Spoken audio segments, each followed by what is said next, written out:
ਸਤਿ ਸ੍ਰੀ ਅਕਾਲ। ਤੁਸੀਂ ਦੇਖ ਰਹੇ ਹੋ ਪੰਜਾਬ ਮਿਲ USA TV। मैं वरुण कौर मान खबरां दी बुलेटिन 'ਚ ਤੁਹਾਡਾ स्वागत। पेश ने पहला चोड़वीਆਂ खबरां। 82 रुपए प्रति डॉलर तक डिग सकता है रुपया। अमेरिका ਦੇ ਮਿਆਮੀ ਜਾ ਰਹੀ ਪ੍ਰਵਾਸੀਆਂ ਨਾਲ ਭਰੀ ਕਿਸ਼ਤੀ ਪਲਟੀ, 17 ਲੋਕਾਂ ਦੀ ਮੌਤ। ਜਹਾਜ਼ ਵਿੱਚ ਗੜਬੜੀ ਦੇ ਵੱਧਦੇ ਮਾਮਲਿਆਂ ਤੋਂ ਬਾਅਦ DGCA ਨੇ 에ਅਰਲਾਈਨਸ ਤੇ ਕੱਸਿਆ ਸ਼ਿਕੰਜਾ। अमेरिका ਦੇ ਵਾਸ਼ਿੰਗਟਨ ਵਿੱਚ ਚੱਲੀਆਂ ਤਾਬੜਤੋੜ ਗੋਲੀਆਂ, ਇੱਕ ਦੀ ਮੌਤ, 6 ਜ਼ਖਮੀ।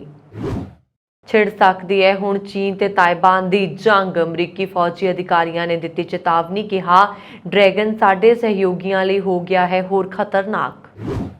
द्रौपदी मुर्मू ने भारत के 15वें राष्ट्रपति वजों लिया हल्फ, बोले देश के गरीब का भी आशीर्वाद मिलिया। पाकिस्तानी मूल की अमेरिकन मुटियार नूं तलाक मंगण ते मिली मौत। लॉस एंजलस पार्क विच गोलीबारी, 2 की मौत, 5 जख्मी। ब्रिटेन विच छुट्टियां दा असर, फ्रांस जाण वाले 10,000 वाहन लंबे जाम विच फसे। ते हुण इन्हां खबरां दा विस्तार ते कुछ होर खबरां।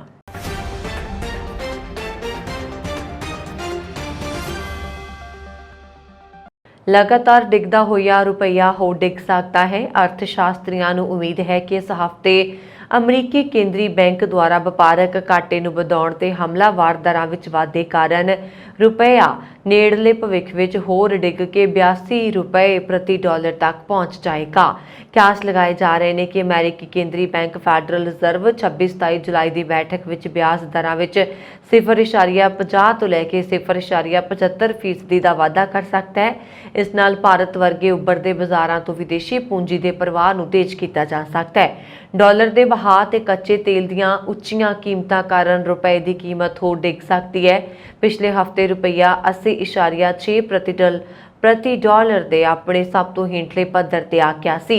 अर्थशास्त्रियों का मनना है कि रुपया अपने सब तो हेठले पद्धर नूं छूहण तो बाद अगले साल मार्च तक 78 रुपए प्रति डॉलर ते रह सकता है। इंडिया रेटिंग्स एंड रिसर्च के प्रमुख अर्थशास्त्री सुनील कुमार सिन्हा ने कहा, साडे अंदाजे मुताबिक रुपया प्रति डॉलर 79 के आस पास रहेगा। ये पूरे साल ले रुपए का औसत मुल होएगा। गिरावट के मौजूदा दौर तो रुपया 81 प्रति डॉलर तो भी हेठां टुट सकता है। ICRA की मुख्य अर्थशास्त्री अदिति नायर ने कहा, आखिरकार विदेशी पोर्टफोलियो निवेशकों की ग्लोबल धारणा ते प्रभाव यह तय करेगा कि रुपया साल के बाकी हिस्सों होर कमज़ोर होवेगा जां फिर अमेरिका की मंदी के अंदाजे विचाले डॉलर की ताकत घटेगी। नंबरों का कहना है कि जुलाई तो सितंबर के दौरान रुपया कई कारणों करके 82 प्रति डॉलर के हेठले पद्धर तक जा सकता है। बहामास नेड़े ऐतवार तड़के हैथी शरणार्थियों को लैके जा रही एक किश्ती पलट गई, जिस कारण घट्टो घट्ट 17 लोगों की मौत हो गई और 25 होरां नूं बचा लिया गया। किश्ती न्यू प्रोविडेंस तो तकरीबन 7 मील दूर पलट गई। प्रधानमंत्री फिलिप ब्रेव डेविस ने एक बयान में कहा कि मरण वालियां विच 15 औरतां, एक पुरुष और एक बच्चा शामिल है। उन्होंने कहा कि बचाए गए लोग सेहत कर्मचारियों की निगरानी हेठ ने। डेविस ने कहा कि जांचकर्तावां के अनुसार दोहरे इंजन वाली किश्ती स्पष्ट तौर पर शनिवार दोपहर 1 बजे के करीब बहामास तो मियामी लिए रवाना हुई, जिस विच घट्टो घट्ट 60 लोग सवार सन। उन्होंने कहा कि यह पता लगवाउण लई अपराधिक जांच शुरू कर दी गई है कि यह मनुखी तस्करी का मामला तो नहीं है। डेविस ने कहा, साडी सरकार अते बहामास के लोगों की तरफों मैं इस दुखांत विच मारे गए लोगों के परिवारों प्रति हमदर्दी प्रगट करता हाँ। सत्ता चाउण तो बाद ही मेरी सरकार इन्हां खतरनाक यात्रावां खिलाफ चेतावनी दे रही है। हैती विच कतलां अते अगवा अते वख-वख गैंग हिंसा विच वाधा होण कारण वड्डी गिणती विच लोग देश छड्ड रहे ने।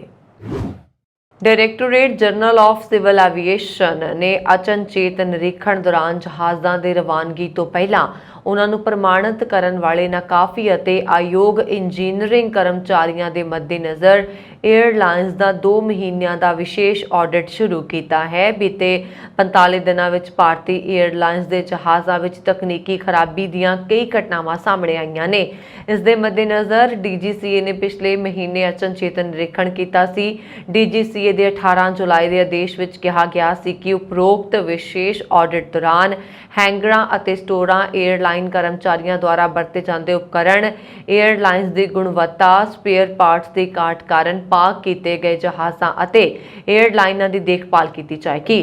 कंट्रोल केंद्र ते केंद्रित होवेगा। रिपोर्ट अनुसार दस्सिया गया है कि विशेष ऑडिट दौरान काफ़ी योग्यता प्राप्त ਅਤੇ तजर्बेकार मैन फोर्स की उपलब्धता, ड्यूटी की समा सीमा, हर किस्म के जहाज़ों ਲਈ मौजूदा रख रखाव, डेटा आदि ਨੂੰ भी ध्यान ਵਿੱਚ रखा जाएगा। हुक्म ਵਿੱਚ कहा गया है कि विशेष ऑडिट 19 जुलाई तो शुरू हो रहा है ਤਾਂ ਜੋ ਇਹ यकीनी बनाया जा सके कि एयरलाइंस निर्धारित मापदंडों का पालना कर रही ने। डीजीसी अधिकारियों ने दस्सिया कि ऑडिट 2 महीनों में पूरा कर लिया जाएगा। अमेरिका विच गोलीबारी दीयां घटनावां लगातार हो रही ने। ताज़ा मामला वाशिंगटन का है, जिथे रेंटन शहर गोलियां दीयां आवाज़ां नाल गूंज उठिया। हुई गोलीबारी विच एक व्यक्ति की मौत हो गई और 6 होर जख्मी हो गए। रेंटन पुलिस मुताबक शुरुआती रिपोर्टां तो पता लगता है कि गोलीबारी एक वड्डी सभा के बाहर विवाद नाल हुई सी। इस विच एक तो वध लोकां दे गोली चलाउण दी संभावना प्रगटाई जा रही है। रेंटन लगभग 10,06,000 लोगों का शहर है जो सिएटल शहर के दक्षिण पूरब विच है। यह घटना अजिहे समय तो हुई है जदों अमेरिका बंदूक नाल जुड़िया कानून लियाउण बारे सोच रहा है।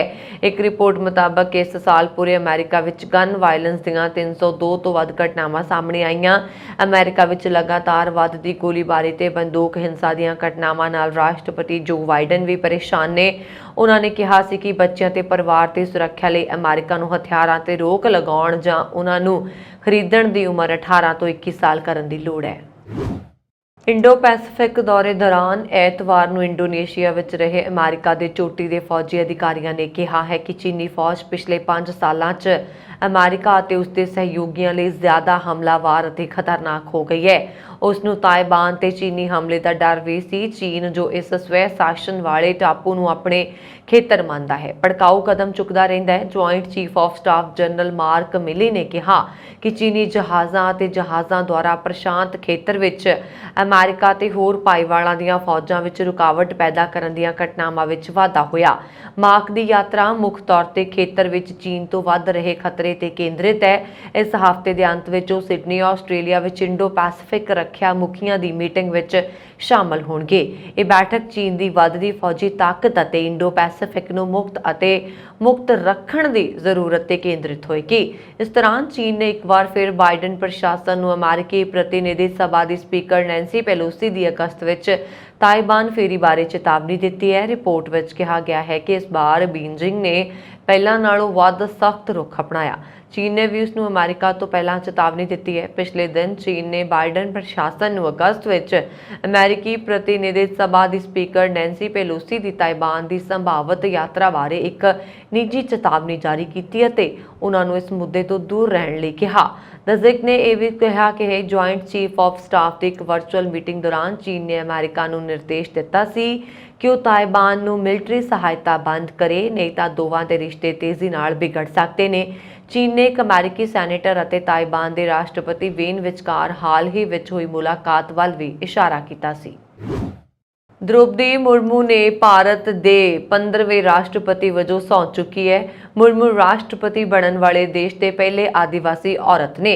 द्रौपदी मुर्मू नूं संसद के सेंट्रल हॉल विच सौं चुकाई गई। Chief justice NV. रमना ने उन्होंने अहुदे की सौं चुकाई। नवी चुनी गई राष्ट्रपति द्रौपदी मुर्मू सोमवार नूं भारत के सर्वोच्च संविधानक अहुदे की सौं चुकण जा रही है। इस खास समारोह विच परंपरागत संथाली साड़ी पहने नजर आए।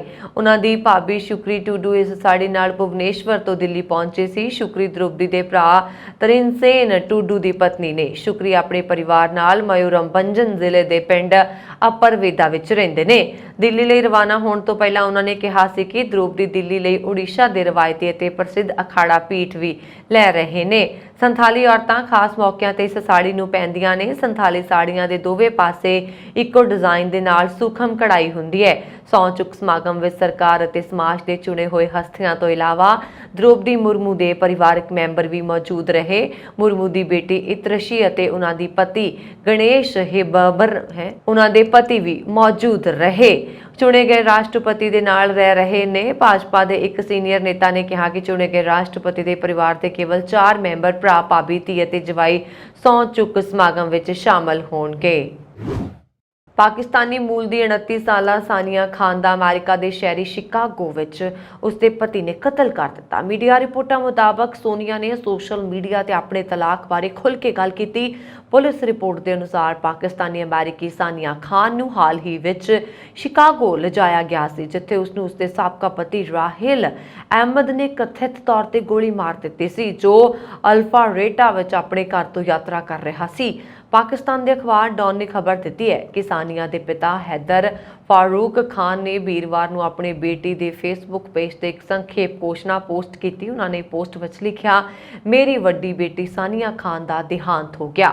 ਉਹਨਾਂ ਦਾ ਅੰਤਿਮ ਸੰਸਕਾਰ ਵੀਰਵਾਰ ਨੂੰ ਚਟਾਊਨਗਾ ਸੈਂਟਰ ਵਿੱਚ ਆਸਰ ਦੀ ਨਮਾਜ਼ ਤੋਂ ਬਾਅਦ ਕੀਤਾ ਜਾਏਗਾ। ਕਿਰਪਾ ਕਰਕੇ ਸਾਨੂੰ ਆਪਣੀਆਂ ਪ੍ਰਾਰਥਨਾਵਾਂ ਦਿਓ। ਨਿਊਜ਼ ਦੇ ਅਨੁਸਾਰ ਸ਼ਿਕਾਗੋ ਪੁਲਿਸ ਨੇ ਕਿਹਾ ਕਿ ਅਧਿਕਾਰੀ ਪਿਛਲੇ ਸੋਮਵਾਰ ਦੁਪਹਿਰ ਨੂੰ ਹੀ ਓਯੋ ਸਟਰੀਟ ਦੇ ਬਲਾਕ 200 ਤੇ ਪਹੁੰਚੇ, ਜਿੱਥੇ ਉਹਨਾਂ ਨੇ ਇੱਕ ਘਰ ਦੇ ਅੰਦਰ ਇੱਕ ਔਰਤ ਅਤੇ ਇੱਕ ਆਦਮੀ ਨੂੰ ਜ਼ਖਮੀ ਪਾਇਆ। ਉਸਦੇ ਸਿਰ ਵਿੱਚ ਗੋਲੀ ਮਾਰੀ ਗਈ ਸੀ। ਪੁਲਿਸ ਦੇ ਬਿਆਨ ਅਨੁਸਾਰ ਔਰਤ ਨੂੰ ਮੌਕੇ ਤੇ ਮ੍ਰਿਤਕ ਐਲਾਨ ਦਿੱਤਾ ਗਿਆ, ਜਦੋਂ ਕਿ ਆਦਮੀ ਨੂੰ ਉੱਤਰੀ ਪੱਛਮੀ ਹਸਪਤਾਲ ਲਿਜਾਇਆ ਗਿਆ, ਜਿੱਥੇ ਉਸਨੇ ਜ਼ਖਮਾਂ ਦੀ ਤਾਬ ਨਾਲ ਚੱਲਦਿਆਂ ਦਮ ਤੋੜ ਦਿੱਤਾ। ਸੋਸ਼ਲ ਮੀਡੀਆ ਤੇ ਪੋਸਟ ਕੀਤੇ ਗਏ ਇੱਕ ਵੀਡੀਓ ਵਿੱਚ ਸਾਨੀਆ ਨੇ ਕਿਹਾ ਸੀ ਕਿ ਦੱਖਣੀ ਏਸ਼ੀਆਈ ਔਰਤ ਦੇ ਰੂਪ ਵਿੱਚ ਤਲਾਕ ਦੇ ਦੌਰ ਵਿੱਚ ਲੰਘਦਿਆਂ ਅਜਿਹਾ ਮਹਿਸੂਸ ਹੁੰਦਾ ਹੈ ਕਿ ਤੁਸੀਂ ਜ਼ਿੰਦਗੀ ਵਿੱਚ ਕਈ ਵਾਰ ਅਸਫਲ ਹੋ ਗਏ ਹੋ। ਜਿਸ ਤਰੀਕੇ ਨਾਲ ਕਮਿਊਨਿਟੀ ਤੁਹਾਨੂੰ ਲੇਬਲ ਕਰਦੀ ਹੈ, ਤੁਹਾਨੂੰ ਪ੍ਰਾਪਤ ਹੋਣ ਵਾਲੀ ਭਾਵਨਾਤਮਕ ਸਹਾਇਤਾ ਦੀ ਘਾਟ ਅਤੇ ਲੋਕ ਕੀ ਕਹਿਣਗੇ ਕਾਰਨ ਕਿਸੇ ਦੇ ਨਾਲ ਰਹਿਣ ਦਾ ਦਬਾਅ ਹੈ, ਇਹ ਔਰਤਾਂ ਲਈ ਉਹਨਾਂ ਵਿਆਹਾਂ ਨੂੰ ਛੱਡਣਾ ਮੁਸ਼ਕਲ ਬਣਾਉਂਦਾ ਹੈ ਜੋ ਉਹਨਾਂ ਨੂੰ ਸ਼ੁਰੂ ਨਹੀਂ ਕਰਨਾ ਚਾਹੀਦਾ ਸੀ। ਹਿਊਮਨ ਰਾਈਟਸ ਵਾਚ ਨੇ ਆਪਣੀ ਸਾਲਾਨਾ ਵਿਸ਼ਵ ਰਿਪੋਰਟ 2022 ਵਿੱਚ ਪਾਕਿਸਤਾਨ ਵਿੱਚ ਬੱਚਿਆਂ ਦੇ ਨਾਲ-ਨਾਲ ਔਰਤਾਂ ਵਿਰੁੱਧ ਵਿਆਪਕ ਅਧਿਕਾਰਾਂ ਦੇ ਦੁਰਵਿਵਹਾਰ ਦੇ ਦੋਸ਼ਾਂ ਦਾ ਦਸਤਾਵੇਜ਼ੀਕਰਨ ਕੀਤਾ, ਜੋ ਜਾਰਜਟਾਊਨ ਯੂਨੀਵਰਸਿਟੀ ਦੁਆਰਾ ਜਾਰੀ global women piece and security index ਵਿੱਚ 170 ਦੇਸ਼ਾਂ ਵਿੱਚੋਂ 167 ਵਿੱਚ ਹੈ। ਰਿਪੋਰਟ ਵਿੱਚ ਕਿਹਾ ਗਿਆ ਹੈ ਕਿ ਭਾਵੇਂ ਪਾਕਿਸਤਾਨੀ ਸਮਾਜ ਵਿੱਚ ਹਰ ਪੱਧਰ ਤੇ ਮਰਦਾਂ ਦਾ ਦਬਦਬਾ ਹੈ, ਪਰ ਉਹਨਾਂ ਦਾ ਸਤਿਕਾਰ ਹੋਰ ਸਾਰੇ ਮਾਮਲਿਆਂ ਵਿੱਚ ਉਹਨਾਂ ਦੀ ਮਰਦਾਨਗੀ ਨਾਲ ਮੇਲ ਨਹੀਂ ਖਾਂਦਾ। ਔਰਤਾਂ ਤੇ ਲੜਕੀਆਂ ਵਿਰੁੱਧ ਹਿੰਸਾ ਪੂਰੇ ਪਾਕਿਸਤਾਨ ਵਿੱਚ ਵਿਆਪਕ ਹੈ, ਜਿਸ ਵਿੱਚ ਬਲਾਤਕਾਰ, ਕਤਲ, ਤੇਜ਼ਾਬੀ ਹਮਲੇ, ਘਰੇਲੂ ਹਿੰਸਾ ਤੇ ਜਬਰੀ ਵਿਆਹ ਸ਼ਾਮਲ ਨੇ। 2017-18 ਲਈ ਪਾਕਿਸਤਾਨ ਜਨਸੰਖਿਆ ਤੇ ਸਿਹਤ ਸਰਵੇਖਣ ਦੇ ਅੰਕੜਿਆਂ ਦੇ ਅਨੁਸਾਰ 15 ਤੋਂ 49 ਸਾਲ ਦੀ ਉਮਰ ਦੀਆਂ 28% ਔਰਤਾਂ ਨੇ ਆਪਣਾ ਜੀਵਨ ਕਾਲ ਵਿੱਚ ਗੂੜਾ ਸਾਥੀ ਹਿੰਸਾ ਦਾ ਅਨੁਭਵ ਕੀਤਾ ਸੀ। ਅਮਰੀਕਾ ਵਿੱਚ ਗੋਲੀਬਾਰੀ ਦੀਆਂ ਘਟਨਾਵਾਂ ਰੁਕਣ ਦਾ ਨਾਮ ਨਹੀਂ ਲੈ ਰਹੀਆਂ ਨੇ। ਤਾਜ਼ਾ ਮਾਮਲਾ ਲਾਸ ਏਂਜਲਸ ਤੋਂ ਸਾਹਮਣੇ ਆਇਆ, ਜਿੱਥੇ ਐਤਵਾਰ ਸ਼ਾਮ ਨੂੰ ਇੱਕ ਪਾਰਕ ਵਿੱਚ ਦੋ ਗੁੱਟਾਂ ਵਿਚਾਲੇ ਹੋਈ ਗੋਲੀਬਾਰੀ ਵਿੱਚ 2 ਲੋਕਾਂ ਦੀ ਮੌਤ ਹੋ ਗਈ ਅਤੇ 5 ਹੋਰ ਜ਼ਖਮੀ ਹੋ ਗਏ। ਨਿਊਯਾਰਕ ਪੋਸਟ ਨੇ ਦੱਸਿਆ ਕਿ ਇਹ ਗੋਲੀਬਾਰੀ ਸਾਨ ਪੀਡਰੋ ਦੇ ਪੈਰਕ ਪਾਰਕ ਦੇ ਅੰਦਰ ਸ਼ਾਮ 4 ਵਜੇ, ਜੋ ਕਿ ਉੱਥੋਂ ਦਾ ਸਥਾਨਕ ਸਮਾਂ ਸੀ, ਦੇ ਵੇਲੇ ਹੋਈ। ਜਾਂਚਕਰਤਾਵਾਂ ਦਾ ਮੰਨਣਾ ਹੈ ਕਿ ਗੋਲੀਬਾਰੀ ਪੈਕ ਪਾਰਕ ਵਿੱਚ 2 ਧਿਰਾਂ ਵਿਚਕਾਰ ਝਗੜੇ ਵਜੋਂ ਸ਼ੁਰੂ ਹੋਈ ਸੀ। ਅਸੀਂ ਸਬੂਤ ਅਤੇ ਸੰਭਾਵੀ ਤੌਰ ਤੇ ਵਾਧੂ ਪੀੜਤਾਂ ਲਈ ਪਾਰਕ ਨੂੰ ਸਾਫ਼ ਕਰਨਾ ਜਾਰੀ ਰੱਖ ਰਹੇ ਹਾਂ, ਕੈਲੀ ਨੂੰ CNN ਦੁਆਰਾ ਕਿਹਾ ਗਿਆ ਸੀ। ਉਹਨਾਂ ਨੇ ਕਿਹਾ ਕਿ ਅਸੀਂ ਜਾਂਚ ਕਰ ਰਹੇ ਹਾਂ ਕਿ ਇੱਕ ਤੋਂ ਵੱਧ ਸ਼ੂਟਰ ਹੋ ਸਕਦੇ ਨੇ। ਐਤਵਾਰ ਰਾਤ ਤੱਕ ਕੋਈ ਵੀ ਹਿਰਾਸਤ ਵਿੱਚ ਨਹੀਂ ਸੀ। ਐਂਜਲਸ ਫਾਇਰ ਡਿਪਾਰਟਮੈਂਟ ਨੇ ਇੱਕ ਚੇਤਾਵਨੀ ਵਿੱਚ ਕਿਹਾ ਕਿ ਪਾਰਕ ਦੇ ਅੰਦਰ ਗੋਲੀਬਾਰੀ ਕਰਨ ਤੋਂ ਬਾਅਦ 4 ਪੁਰਸ਼ਾਂ ਅਤੇ 3 ਔਰਤਾਂ ਨੂੰ ਖੇਤਰੀ ਹਸਪਤਾਲ ਵਿੱਚ ਲਿਜਾਇਆ ਗਿਆ। LAFD ਨੇ ਪੁਸ਼ਟੀ ਕੀਤੀ ਹੈ ਕਿ 7 ਜ਼ਖਮੀ ਵਿਅਕਤੀਆਂ ਵਿੱਚੋਂ 2 ਦੀ ਇਲਾਜ ਦੌਰਾਨ ਹਸਪਤਾਲ ਵਿੱਚ ਮੌਤ ਹੋ ਗਈ। ਵਿਭਾਗ ਨੇ ਕਿਹਾ ਕਿ 7 ਪੀੜਤਾਂ ਵਿੱਚ ਘੱਟੋ-ਘੱਟ 3 ਨੂੰ ਗੋਲੀਆਂ ਲੱਗੀਆਂ ਨੇ। ਨਿਊਯਾਰਕ ਪੋਸਟ ਦੇ ਅਨੁਸਾਰ LAPD ਨੇ ਕਿਹਾ ਕਿ ਹਿੰਸਕ ਘਟਨਾ ਇੱਕ ਸਰਗਰਮ ਸ਼ੂਟਰ ਦੀ ਸਥਿਤੀ ਨਹੀਂ ਹੈ। ਅਜੇ ਤੱਕ ਕਿਸੇ ਨੂੰ ਗ੍ਰਿਫਤਾਰ ਨਹੀਂ ਕੀਤਾ ਗਿਆ। ਪੁਲਿਸ ਨੇ ਅਜੇ ਤੱਕ ਕੋਈ ਗ੍ਰਿਫਤਾਰੀ ਨਹੀਂ ਕੀਤੀ ਹੈ। ਹੋਰ ਵੇਰਵਿਆਂ ਦੀ ਉਡੀਕ ਕੀਤੀ ਜਾ ਰਹੀ ਹੈ। ਬ੍ਰਿਟੇਨ ਵਿੱਚ ਗਰਮੀਆਂ ਦੀਆਂ ਛੁੱਟੀਆਂ ਹੋ ਚੁੱਕੀਆਂ ਨੇ। ਲੋਕ ਫਰਾਂਸ ਸਮੇਤ ਹੋਰ ਸ਼ਹਿਰਾਂ ਵਿੱਚ ਛੁੱਟੀਆਂ ਮਨਾਉਣ ਲਈ ਜਾ ਰਹੇ ਨੇ। ਬ੍ਰਿਟੇਨ ਨੂੰ ਫਰਾਂਸ ਨਾਲ ਜੋੜਨ ਵਾਲੇ ਕੇਂਟ ਸ਼ਹਿਰ ਦੇ ਡੋਵਰ ਬੰਦਰਗਾਹ ਤੇ ਵੱਡੀ ਗਿਣਤੀ ਵਿੱਚ ਲੋਕਾਂ ਦੇ ਪਹੁੰਚਣ ਕਾਰਨ ਲੰਬਾ ਜਾਮ ਲੱਗਣਾ ਸ਼ੁਰੂ ਹੋ ਗਿਆ ਹੈ। ਨਤੀਜੇ ਵਜੋਂ ਡੋਵਰ ਬੰਦਰਗਾਹ ਵਿੱਚ ਕਰੀਬ 10,000 ਤੋਂ ਵੱਧ ਕਾਰਾਂ, ਟਰੱਕ ਸਮੇਤ ਹੋਰ ਵਾਹਨ ਲੰਬੇ ਜਾਮ ਵਿੱਚ ਫਸੇ ਨੇ। ਇੱਕ ਯਾਤਰੀ ਨੇ ਦਾਅਵਾ ਕੀਤਾ ਹੈ ਕਿ ਕੇਂਟ ਦੇ ਡੋਵਰ ਬੰਦਰਗਾਹ ਤੋਂ ਫਰਾਂਸ ਪਹੁੰਚਣ ਵਿੱਚ 90 ਮਿੰਟ ਦੀ ਜਗ੍ਹਾ 30 ਘੰਟੇ ਲੱਗੇ। ਇਸ ਬੰਦਰਗਾਹ ਤੋਂ ਲੰਘਣ ਵਾਲੀਆਂ ਕਰੀਬ 85,000 ਕਾਰਾਂ ਨੂੰ ਕੱਢਿਆ ਗਿਆ, ਜੋ ਸ਼ੁੱਕਰਵਾਰ ਤੋਂ ਇੱਥੇ ਫਸੀਆਂ ਹੋਈਆਂ ਸਨ। ਬੰਦਰਗਾਹ ਦਾ ਸੰਚਾਲਨ ਕਰਨ ਵਾਲੀ ਕੰਪਨੀ P&O ਫੇਰੀ ਨੇ ਯਾਤਰੀਆਂ ਤੋਂ ਸੁਰੱਖਿਆ ਅਤੇ ਫਰਾਂਸੀਸੀ ਸੀਮਾ ਤੇ ਜਾਂਚ ਲਈ 3 ਤੋਂ 4 ਘੰਟੇ ਦਾ ਸਮਾਂ ਦੇਣ ਲਈ ਕਿਹਾ। ਉਧਰ ਜਾਮ ਨੂੰ ਲੈ ਕੇ ਰਾਜਨੀਤਿਕ ਪ੍ਰਤੀਕਿਰਿਆ ਸ਼ੁਰੂ ਹੋ ਗਈ ਹੈ। ਬ੍ਰਿਟੇਨ ਦੇ ਪ੍ਰਧਾਨ ਮੰਤਰੀ ਦੇ ਅਹੁਦੇ ਦੇ ਉਮੀਦਵਾਰ ਲਿਜ਼ ਟਰਸ ਨੇ ਫਰਾਂਸ ਤੇ ਕਾਰਵਾਈ ਕਰਨ ਦੀ ਮੰਗ ਕੀਤੀ ਹੈ। ਡੋਵਰ ਨੇ ਅਧਿਕਾਰੀਆਂ ਨੇ ਕਿਹਾ ਕਿ ਫਰਾਂਸੀਸੀ ਸੀਮਾ ਤੇ ਜਾਂਚ ਲਈ ਅਧਿਕਾਰੀਆਂ ਦੀ ਕਮੀ ਹੈ। ਇਸ ਕਾਰਨ ਇੰਗਲਿਸ਼ ਚੈਨਲ ਬੰਦਰਗਾਹ ਤੇ ਸੀਮਾ ਦੀ ਜਾਂਚ ਲਈ ਯਾਤਰੀਆਂ ਨੂੰ ਇੰਤਜ਼ਾਰ ਕਰਨਾ ਪਿਆ। ਇਸ ਲਈ ਜਾਮ ਲੱਗ ਰਿਹਾ। ਇੱਥੇ ਦੱਸ ਦਈਏ ਕਿ 34 ਕਿਲੋਮੀਟਰ ਦੂਰ ਹੈ ਫਰਾਂਸ ਕੇਂਟ ਤੇ ਡੋਵਰ ਬੰਦਰਗਾਹ ਤੋਂ 80,000 ਵਾਹਨ ਰੋਜ਼ਾਨਾ ਇਸ ਬੰਦਰਗਾਹ ਤੋਂ ਲੰਘਦੇ ਨੇ। ਪੋਪ ਫਰਾਂਸਿਸ ਐਤਵਾਰ ਨੂੰ ਕੈਨੇਡਾ ਵਿੱਚ ਅਲਬਰਟਾ ਸੂਬੇ ਦੇ ਐਡਮਿੰਟਨ ਵਿੱਚ ਪ੍ਰਾਸ਼ਚਿਤ ਯਾਤਰਾ ਤੇ ਪਹੁੰਚੇ, ਜਿੱਥੇ ਪ੍ਰਧਾਨ ਮੰਤਰੀ ਜਸਟਿਨ ਟਰੂਡੋ ਅਤੇ ਗਵਰਨਰ ਜਨਰਲ ਮੈਰੀ ਮੇ ਸਾਈਮਨ ਨੇ ਉਹਨਾਂ ਦਾ ਸਵਾਗਤ ਕੀਤਾ। ਪੋਪ ਫਰਾਂਸਿਸ ਇੱਥੇ ਉਹਨਾਂ ਸਥਾਨਕ ਲੋਕਾਂ ਤੋਂ ਮੁਆਫੀ ਵੀ ਮੰਗਣਗੇ ਜਿਨ੍ਹਾਂ ਦੇ ਬੱਚੇ ਕੈਥੋਲਿਕ ਚਰਚ ਦੇ ਰਿਹਾਇਸ਼ੀ ਸਕੂਲਾਂ ਵਿੱਚ ਜਿਨਸੀ ਦੁਰਵਿਵਹਾਰ ਸਮੇਤ ਕਈ ਤਰ੍ਹਾਂ ਦੇ ਅਤਿਆਚਾਰਾਂ ਦਾ ਸ਼ਿਕਾਰ ਹੋਏ ਹਨ। ਵੈਟੀਕਨ ਦੇ ਬੁਲਾਰੇ ਨੇ ਦੱਸਿਆ ਕਿ ਪੋਪ ਨੇ 1 ਅਪ੍ਰੈਲ ਨੂੰ ਵੈਟੀਕਨ ਸਿਟੀ ਵਿੱਚ ਤਿੰਨੋਂ ਕੈਨੇਡੀਅਨ ਭਾਈਚਾਰਿਆਂ ਦੇ ਵਫਦਾਂ ਤੋਂ ਮੁਆਫੀ ਮੰਗੀ ਸੀ। ਹੁਣ ਤੱਕ 24 ਤੋਂ 30 ਜੁਲਾਈ ਤੱਕ ਦੇ ਦੌਰੇ ਦੌਰਾਨ ਪੀੜਤਾਂ ਅਤੇ ਉਹਨਾਂ ਦੇ ਪਰਿਵਾਰਾਂ ਤੋਂ ਮੁਆਫੀ ਮੰਗਣ ਦੀ ਵੀ ਗੱਲ ਹੋਏਗੀ। ਕੈਨੇਡਾ ਲਈ ਰਵਾਨਾ ਹੋਣ ਤੋਂ ਪਹਿਲਾਂ 85 ਸਾਲਾ ਪੋਪ ਨੇ ਰੋਜ਼ਾਨਾ ਸੰਬੋਧਨ ਵਿੱਚ ਕਿਹਾ ਕਿ ਉਹਨਾਂ ਦੀ ਆਤਮਾ ਦੀ ਸ਼ਾਂਤੀ ਲਈ ਦੁੱਖ ਅਤੇ ਇਕਜੁੱਟਤਾ ਦਾ ਪ੍ਰਗਟਾਵਾ ਕਰਨ ਲਈ ਉੱਥੇ ਆਏ ਸਨ। ਵੈਟੀਕਨ ਨੂੰ ਤਿੰਨ ਭਾਈਚਾਰਿਆਂ ਦੇ ਵਫਦਾਂ ਨੇ ਸਪਸ਼ਟ ਕੀਤਾ ਹੈ ਕਿ ਉਹ ਜ਼ੁਬਾਨੀ ਮੁਆਫੀ ਨਾਲ ਸੰਤੁਸ਼ਟ ਨਹੀਂ ਹੋਣਗੇ। ਲੋਕ ਉਹਨਾਂ ਬੱਚਿਆਂ ਬਾਰੇ ਜਾਣਨਾ ਚਾਹੁੰਦੇ ਨੇ ਜੋ ਇਹਨਾਂ ਸਕੂਲਾਂ ਤੋਂ ਘਰ ਨਹੀਂ ਪਰਤੇ। ਇਸ ਲਈ ਚਰਚ ਦੇ ਆਰਕਾਈਵਸ ਤੱਕ ਬਿਨਾਂ ਰੁਕਾਵਟ ਪਹੁੰਚਣ ਦੀ ਮੰਗ ਕੀਤੀ ਗਈ ਹੈ। 2015 ਵਿੱਚ ਕੈਨੇਡਾ ਦੇ ਸੱਚ ਅਤੇ ਸੁਲ੍ਹਾ ਕਮਿਸ਼ਨ ਵੱਲੋਂ ਕੈਨੇਡਾ ਦੀ ਧਰਤੀ ਤੇ ਪੋਪ ਤੋਂ ਮੁਆਫੀ ਮੰਗਣ ਤੋਂ ਬਾਅਦ ਤੋਂ ਇਹਨਾਂ ਸਕੂਲਾਂ ਵਿੱਚ 2000 ਤੋਂ ਵੱਧ ਬੇਨਾਮ ਬੱਚਿਆਂ ਦੀਆਂ ਕਬਰਾਂ ਮਿਲੀਆਂ ਨੇ। ਫੈਬਰਵਰੀ 2021 ਵਿੱਚ ਬ੍ਰਿਟਿਸ਼ ਕੋਲੰਬੀਆ ਦੇ ਇੱਕ ਸਕੂਲ ਵਿੱਚ ਬੇਨਾਮ ਬੱਚਿਆਂ ਦੀਆਂ 200 ਸਮੂਹਿਕ ਕਬਰਾਂ ਮਿਲੀਆਂ। ਚਰਚ ਦੇ ਪੁਰਾ ਲੇਖਾਂ ਵਿੱਚ ਮਿਲੇ ਦਸਤਾਵੇਜ਼ਾਂ ਨੇ ਪੁਸ਼ਟੀ ਕੀਤੀ ਹੈ ਕਿ ਬੱਚੇ ਕੈਨੇਡਾ ਵਿੱਚ 3 ਭਾਈਚਾਰਿਆਂ ਨਾਲ ਸੰਬੰਧਿਤ ਸਨ। ਜਾਂਚ ਵਿੱਚ ਉਸ ਨਾਲ ਜਿਨਸੀ ਸ਼ੋਸ਼ਣ ਅਤੇ ਅਤਿਆਚਾਰ ਦੀ ਪੁਸ਼ਟੀ ਹੋਈ ਹੈ। ਕੈਨੇਡਾ ਵਿੱਚ ਗੈਂਗਵਾਰ ਹੋਣ ਦੀ ਜਾਣਕਾਰੀ ਸਾਹਮਣੇ ਆਈ ਹੈ। ਇਸ ਦੌਰਾਨ 2 ਪੰਜਾਬੀ ਮਾਰੇ ਗਏ ਨੇ, ਜਿਨ੍ਹਾਂ ਵਿੱਚੋਂ ਇੱਕ ਪੰਜਾਬੀ ਗੈਂਗਸਟਰ ਦੱਸਿਆ ਗਿਆ ਹੈ। ਇਸ ਦੌਰਾਨ Punjabi gangster brothers keepers gang ਦੇ ਮਨਿੰਦਰ ਧਾਲੀਵਾਲ ਦੀ ਮੌਤ ਹੋ ਗਈ ਹੈ। ਇਹ ਸਾਰੀ ਗੈਂਗਵਾਰ ਕੈਨੇਡਾ ਦੇ ਵਿਲੇਜ ਵਿੱਚ ਹੋਈ ਹੈ। ਉਧਰ ਟਰੱਕ ਚਾਲਕ ਨੌਜਵਾਨ ਸਤ ਗਿੱਲ ਦੀ ਵੀ ਗੋਲੀ ਲੱਗਣ ਕਾਰਨ ਮੌਤ ਹੋ ਗਈ। ਮੌਕੇ ਤੇ ਪਹੁੰਚੀ ਪੁਲਿਸ ਨੇ ਸ਼ੂਟਰ ਕਾਬੂ ਕਰ ਲਏ ਹਨ। ਤਲਵੰਡੀ ਭਾਈ ਨੇੜਲੇ ਪਿੰਡ ਕੋਟ ਕਰੋੜ ਕਲਾਂ ਦੇ ਇੱਕ ਨੌਜਵਾਨ ਦੀ ਕੈਨੇਡਾ ਵਿੱਚ ਮੌਤ ਹੋ ਗਈ। ਨੌਜਵਾਨ ਸੁਖਵੀਰ ਸਿੰਘ ਖੋਸਾ ਪੁੱਤਰ ਛਿੰਦਰ ਸਿੰਘ ਖੋਸਾ ਕਰੀਬ 4 ਸਾਲ ਪਹਿਲਾਂ ਸਟੱਡੀ ਵੀਜ਼ਾ ਤੇ ਕੈਨੇਡਾ ਗਏ ਸੀ ਤੇ ਉੱਥੇ ਉਹ ਅਲਬਰਟਾ ਸੂਬੇ ਦੇ ਐਡਮਿੰਟਨ ਵਿਖੇ ਰਹਿ ਰਹੇ ਸੀ। ਉਕਤ ਨੌਜਵਾਨ ਦੀ ਅਗਲੇ ਅਗਸਤ ਮਹੀਨੇ ਦੌਰਾਨ ਪੜ੍ਹਾਈ ਮੁਕੰਮਲ ਹੋਣੀ ਸੀ। ਇਟਲੀ ਦੀ ਸਭ ਤੋਂ ਵੱਡੀ ਸਟੇਟ ਕੰਪਨੀਆਂ ਦੇ ਸ਼ਹਿਰ ਬੱਤੀਏਪਾਲੀਆ ਵਿੱਚ ਗ੍ਰੈਜੂਏਸ਼ਨ ਕਰ ਰਹੇ ਹੁਸ਼ਿਆਰਪੁਰ ਤੋਂ ਗੜ੍ਹਸ਼ੰਕਰ ਰੋਡ ਤੇ ਪੈਂਦੇ ਪਿੰਡ ਡਾਂਸੀਵਾਲੇ ਦੀ ਚੰਪਾਲ ਸੁਪ੍ਰੀਤ ਕੌਰ ਨੇ 8 ਭਾਸ਼ਾਵਾਂ ਵਿੱਚ ਟੌਪ ਕਰਕੇ ਦੇਸ਼ ਵਾਸੀਆਂ ਦਾ ਮਾਣ ਵਧਾਇਆ ਹੈ। ਉਸਨੇ ਇੰਗਲਿਸ਼, ਸਪੈਨਿਸ਼, ਫ੍ਰੈਂਚ, ਇਟਾਲੀਅਨ ਭਾਸ਼ਾਵਾਂ ਸਮੇਤ 8 ਭਾਸ਼ਾਵਾਂ ਵਿੱਚ ਟੌਪ ਕਰਕੇ ਦੇਸ਼ ਦਾ ਮਾਣ ਵਧਾਇਆ। ਇਹ ਕਾਮਯਾਬੀ ਤੇ ਖੁਸ਼ੀ ਅਤੇ ਮਾਣ ਮਹਿਸੂਸ ਕਰਦੇ ਸੁਪ੍ਰੀਤ ਕੌਰ ਨੇ ਆਖਿਆ ਕਿ ਉਸਦੇ ਮਾਪਿਆਂ ਦੀ ਦਿੱਤੀ ਹੱਲਾਸ਼ੇਰੀ ਸਦਕਾ ਦੂਜੇ ਵਿਦਿਆਰਥੀਆਂ ਤੋਂ ਅਵਲ ਅੰਕ ਪ੍ਰਾਪਤ ਕਰਕੇ ਆਪਣੇ ਮਿੱਥੇ ਟੀਚੇ ਤੱਕ ਪਹੁੰਚ ਸਕੀ ਹੈ।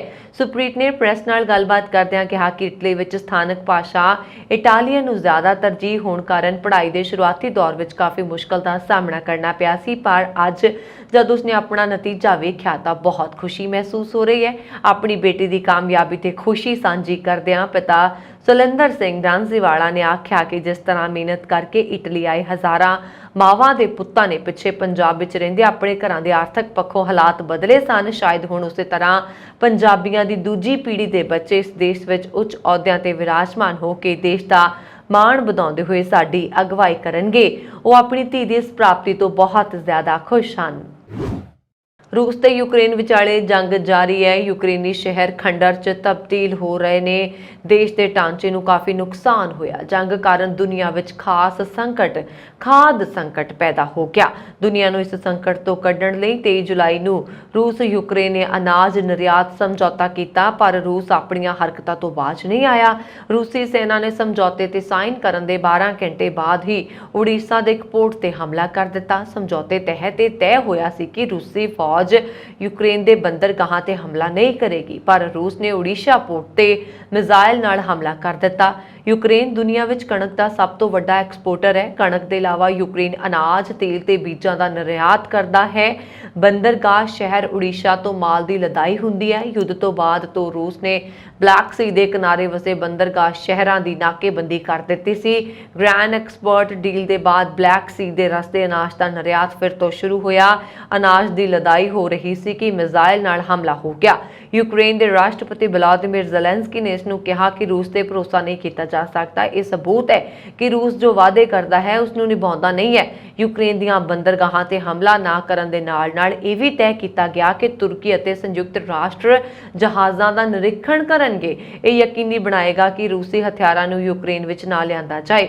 ਇਸ ਦੇ ਨਾਲ ਹੀ ਕਾਲੇ ਸਾਗਰ ਵਿੱਚ ਫਸੇ ਅਨਾਜ ਨਾਲ ਭਰੇ ਜਹਾਜ਼ਾਂ ਨੂੰ ਬਰਾਮਦ ਲਈ ਤੁਰੰਤ ਹਟਾਇਆ ਜਾਏਗਾ। ਅਫਗਾਨਿਸਤਾਨ ਦੀ ਤਾਲਿਬਾਨ ਸਰਕਾਰ ਨੇ ਦੇਸ਼ ਭਰ ਵਿੱਚ 6ਵੀਂ ਤੋਂ ਉੱਪਰ ਦੀਆਂ ਕਲਾਸਾਂ ਵਾਲੀਆਂ ਸਾਰੀਆਂ ਕੁੜੀਆਂ ਦੇ ਸਕੂਲਾਂ ਨੂੰ ਬੰਦ ਕਰਨ ਦੇ ਆਪਣੇ ਫੈਸਲੇ ਦਾ ਬਚਾਅ ਕਰਦੇ ਹੋਏ ਕਿਹਾ ਹੈ ਕਿ ਇਹ ਫੈਸਲਾ ਅਸਥਾਈ ਸੀ, ਸਥਾਈ ਨਹੀਂ।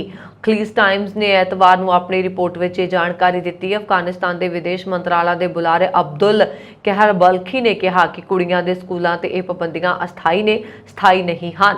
ਇਸ ਨੂੰ ਕਦੇ ਵੀ ਸਥਾਈ ਪਾਬੰਦੀ ਵਜੋਂ ਮਨਜ਼ੂਰੀ ਨਹੀਂ ਕੀਤਾ ਗਿਆ।